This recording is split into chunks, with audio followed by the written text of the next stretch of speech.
10월 23일 법률방송 러투데이 시작하겠습니다. 첫 소식입니다. 서울중앙지검 등 서울고검 산하 9개 지방검찰청에 대해 오늘 열린 국회 법사위 국정감사에선 여야를 가리지 않고 이른바 적폐 수사 관련 윤석열 서울중앙지검장에게 질문이 쏟아졌습니다. 윤 지검장은 이명박 전 대통령을 포함해 혐의가 나오면 법대로 수사하겠다는 입장을 밝혔습니다. 석대성 기자입니다. 서울고검에서 열린 국회 법사위 국감. 다스는 누구 것이냐는 이춘석 더불어민주당 의원 돌발 질문에 윤 지검장은 법률적으로 누구 것이냐를 확인하겠다며 얼마 전 사건을 배당했다고 답변했습니다. 최근 다시 일고 있는 다스 실소유주 논란에 대해 수사를 해보겠다는 겁니다. 윤 지검장은 그러면서 이명박 전 대통령도 수사 대상인지 여부에 대한 질문에 수사가 진행 중이라 자세히 말씀드리기는 어렵다며 출국 금지는 아직 돼 있지 않다고 답변했습니다. 야당인 자유한국당은 고 노무현 전 대통령 일가 640만 달러 수수 의혹 고발 사건을 특수부가 아닌 일반 고발 사건을 담당하는 형사 6부에 배당한 것을 문제 삼았습니다. 640만 불에 대해서 국민들께 실체를 규명하고 윤 지검장은 이에 대해서도 구체적 단서가 있고 재수사 필요성이 있다고 하면 특수부의 재배당을 검토해 볼 것이라고 답변했습니다. 윤 지검장은 또 우병우 전 민정수석에 대해서도 우 전 수석에 대해 여러 고소 고발이나 진정이 있다며 추가 수사를 해보겠다고 밝혔습니다. 우 전 수석과 유착 의혹이 있는 추명호 전 국정원 국장의 영장 기각과 관련해선 보안 수사를 해보겠다며 재청구 가능성을 비췄습니다. 여야 간 진위 공방이 벌어진 최순실 태블릿 PC 논란에 대해선 최순실 것이 맞다고 선을 그었습니다. 최순실 거라고 검찰이 판단한 이유는 정호성과 최순실 사이에 이 태블릿 PC를 통해서 문서가 이메일로 넘어갑니다. 여야 입장차에 따른 각각의 지적과 수사 요구에 대한 윤석열 지검장의 답은 한마디로 혐의가 나오면 법에 따라 수사하겠답니다. 검찰 칼끝이 어디로 가냐에 따라 다스 실소유주 등 판도라의 상자가 다시 열릴 수도 있다는 점에서 윤 지검장 행보에 검찰 안팎의 관심이 쏟아지고 있습니다. 법률방송 석대성입니다. 서울중앙지검 국정원 수사팀이 오늘 우병우 전 청와대 민정수석을 민간인 및 공무원 불법 사찰과 블랙리스트 등 의혹과 관련해 출국 금지했습니다. 검찰은 지난 19일 추명호 전 국정원 국익정보국장을 긴급 체포해 조사하면서 우 전 수석이 추 전 국장에게 직접 전화를 걸어 이석수 전 특별감찰관 등의 뒷조사를 지시하고 추 전 국장은 사찰 동향을 담은 보고서를 우 전 수석에게 비선으로 서면 보고했다는 진술을 확보한 것으로 알려졌습니다. 검찰은 또 우 전 수석의 지시를 계기로 국정원과 문체부가 박근혜 정부의 문화예술계 블랙리스트를 관리했다는 추 전 국장의 진술도 확보했습니다. 검찰은 법원에 의해 구속영장이 기각된 추 전 국장을 다시 불러 보강조사를 벌인 뒤 우 전 수석을 피의자 신분으로 소환할 방침입니다.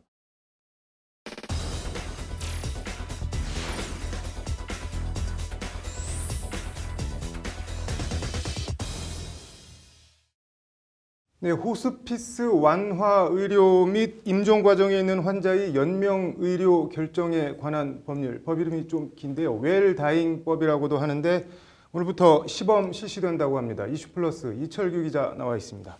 이 기자, 웰다잉법, 이게 뭐 어떤 법인지 먼저 법안 내용부터 소개해 주시죠. 네, 한마디로 존엄하게 사망할 권리에 관한 법이라고 보시면 되는데요. 네. 이 때문에 존엄사법이라고 불리기도 합니다. 네. 핵심은 무의미한 연명 치료를 중단할 수 있도록 하는 내용입니다.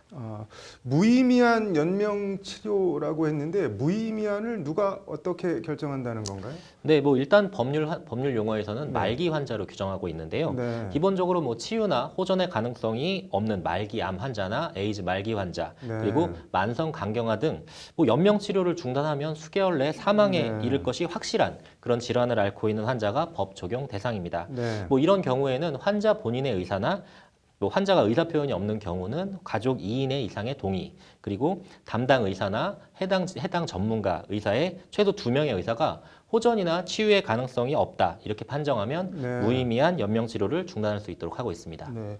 이게 불의의 사고나 급작스러운 발병으로 그 생전에 의사 표현을 못 해놓고 뭐 이렇게 혼수 상태에 빠졌을 때 가족 동의만으로 어쨌든 한 사람을 죽음에 이르게 한다는 거잖아요. 그래서 논란이 법안 제출 초기부터 있었던 것 같은데 어떤가요? 네, 맞습니다. 환자 본인이 의식이 있을 때 네. 뭐 이거 나도 힘들고 너희들도 힘들게 한다. 이제 그만하자. 뭐 이렇게 의사 표시를 했다면 논란이 좀 덜한데 네. 말씀하신 경우처럼 논란이 있을 수 있는 경우가 있거든요. 네. 그래서 보건복지부는 아예 그 건강한 사람도 사전에 연명치료 의향서라는 걸 제출할 수 있도록 하게 했습니다. 네. 이게 장기기증 서약서랑 좀 같은 취지인데요. 네. 뭐 의식이 있을 때 뭐 이른바 존엄하게 죽을 권리에 대해서 자신의 의사 표시를 할 수 있도록 해둔 겁니다. 네. 연명 치료를 그만둔다고 해서 당장 뭐 사망에 이르는 것도 아니고 어쨌든 또 몇 개월간은 심한 고통에 빠져 있어야 되는데 그 과정을 앞당길 수도 있는 건가요? 어떤 의료적 조치로? 그렇죠. 안락사는 크게 두 가지로 나뉩니다. 뭐 네. 약물 등을 투여해서 뭐 사람을 죽음에 이르게 하는 적극적 안락사가 있고요. 네. 뭐 치료를 중단해서 그 죽음에 이르게 하는 소극적 안락사 이 두 가지가 있는데요. 네. 우리나라는 앞서 말씀드린 뭐 약물 등을 투여해서 사람을 그 죽음에 이르게 하는 적극적 안락사는 법으로 허용하는 게 아니고요. 네. 오늘부터 시범 실시되는 법안은 그 소극적 안락사에만 해당합니다. 네. 그럼 뭐 오늘부터 가족들이 동의하면은 당장 연명 치료를 중단할 수 있는 건가요? 네, 오늘부터 시행되는 건 시범 사업의 하나이기 때문에요. 네. 환자 본인이 의사를 밝힌 경우에만 해당하고요. 네. 그리고 가족들이 전원 합의로 연명 치료를 중단하는 건 내년 6월 법이 시행될 때부터 가능합니다. 네. 뭐 긴 병에 효자 없다는 말도 있지만 어쨌든 사람 목숨에 관한 일이니까 부작용이나 악용되는 일 없이 제도 취지에 맞게 잘 시행됐으면 좋겠네요. 잘 들었습니다.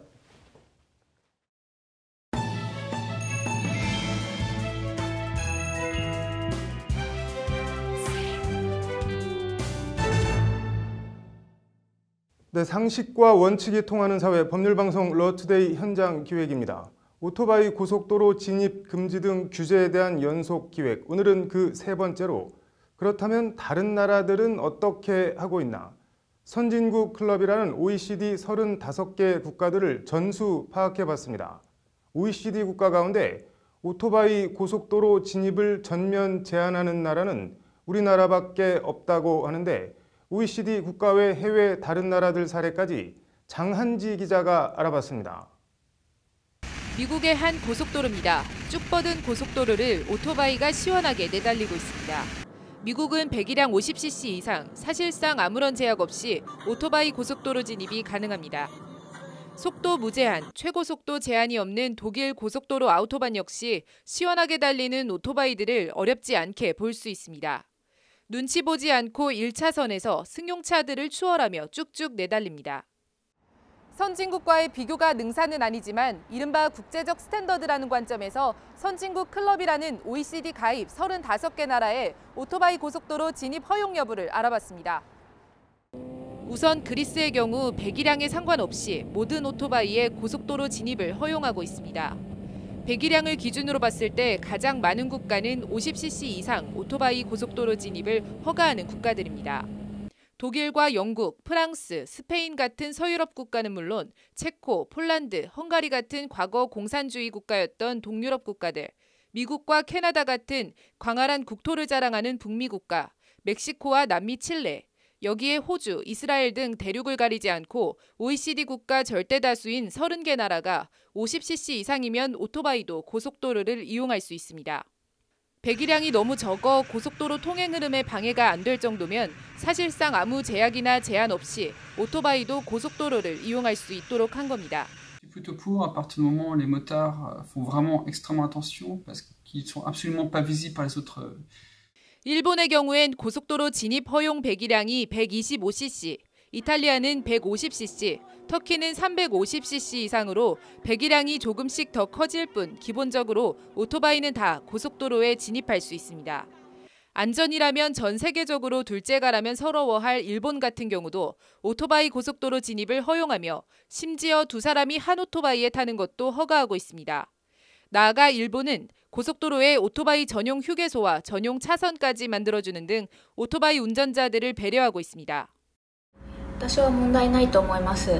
ただバイクは車からとても見えづらいので、走り方に気をつけることはもちろんですし。 정리를 하자면 35개 OECD 국가 가운데 그리스는 아무 제한 없이, 미국, 독일, 호주 등 30개 나라는 사실상 제약 없는 50cc 이상, 일본은 125cc 이상, 이탈리아는 150cc 이상, 터키는 350cc 이상이면 오토바이도 고속도로를 이용할 수 있습니다. 오토바이 고속도로 진입을 전면 제한하는 나라는 OECD 국가 가운데 우리나라가 유일합니다. 나아가 꼭 OECD 국가가 아니어도 전 세계적으로 멀쩡히 고속도로라고 있는 것을 오토바이라고 이용하지 못하게 하는 나라는 몇 나라 안 된다는 것이 오토바이 애호가들의 말입니다. 당장 중국이나 대만 같은 아시아 국가도 중요한 이동 수단으로든 레저용으로 수십 대씩 몰려 라이딩하는 것까지 별다른 제약 없이 허용하고 있습니다. 中国的摩托车是可以上高速公路的，当然，因为有最小的这个限速，所以呢，排气量50cc 以下的话是不能上高速公路的。然后呢，那么上高速的时候呢，一定要配这个头盔。 너무도 당연하게 여겼던 오토바이 고속도로 진입 제한, 그 당연함이 사실은 우리나라에서만 당연하게 여겨졌던 것일 뿐 이른바 국제적 스탠더드로 봤을 땐 오히려 완전 거꾸로였던 겁니다. 그 기저엔 이른바 이동권을 보편적 권리로 상정하고 고속도로든 뭐든 그에 따른 위험 부담은 오토바이 이용자가 지면 된다는 이용자 책임 부담 원칙이 자리 잡고 있습니다.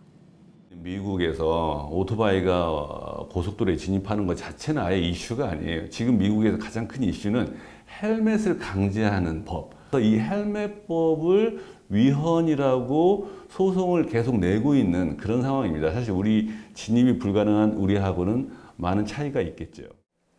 다른 나라에서 허용하니까 우리나라도 허용해야 한다는 건 아니지만 다른 나라들은 다 허용하고 있는데 우리나라만 철옹성처럼 금지하고 있다면 그 금지의 이유와 근거가 타당한 건지 다른 나라들은 왜 허용하는지 진지하게 따져봐야 할 일 아닌가 싶습니다. 법률방송 장한지입니다.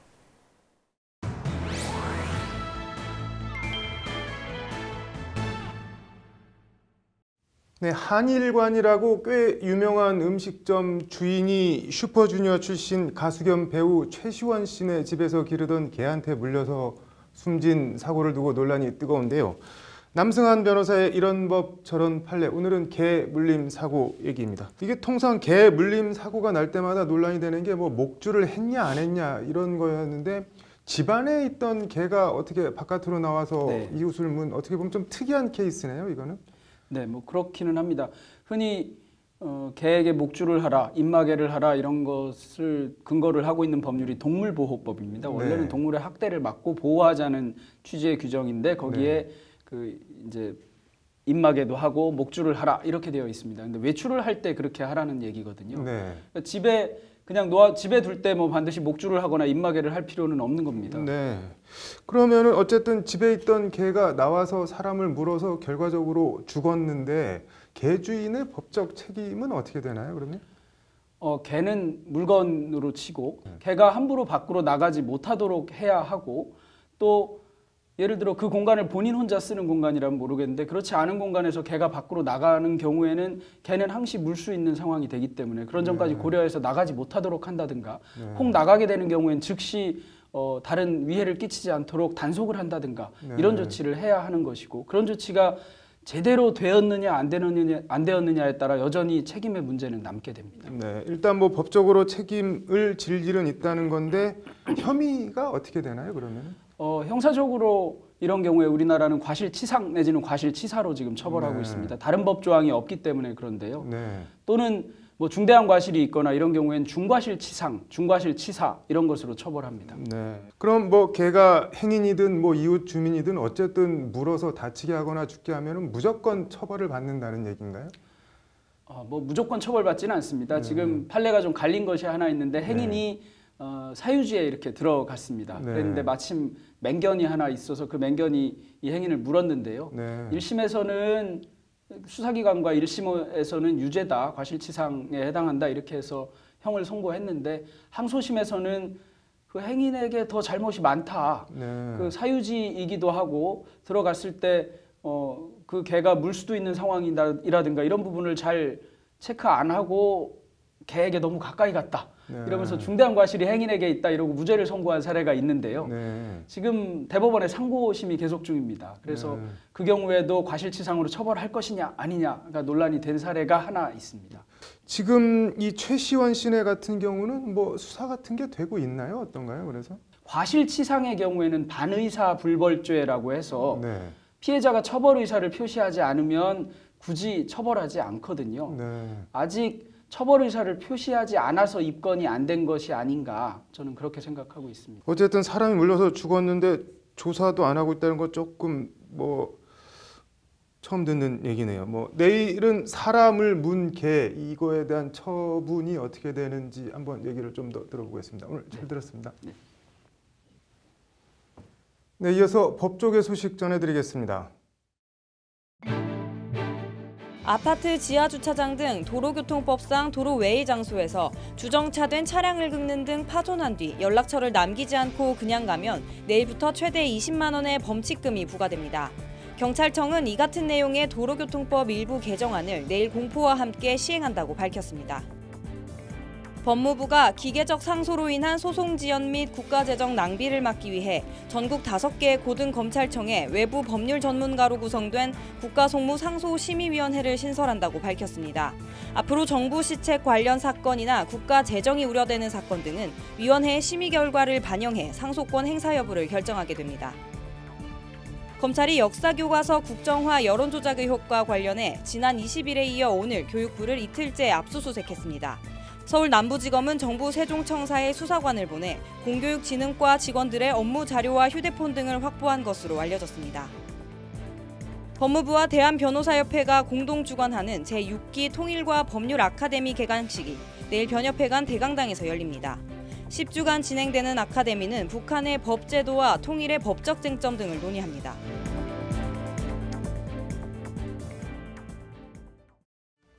(10월 23일) 법률방송 러투데이 마치겠습니다. 시청해주셔서 고맙습니다.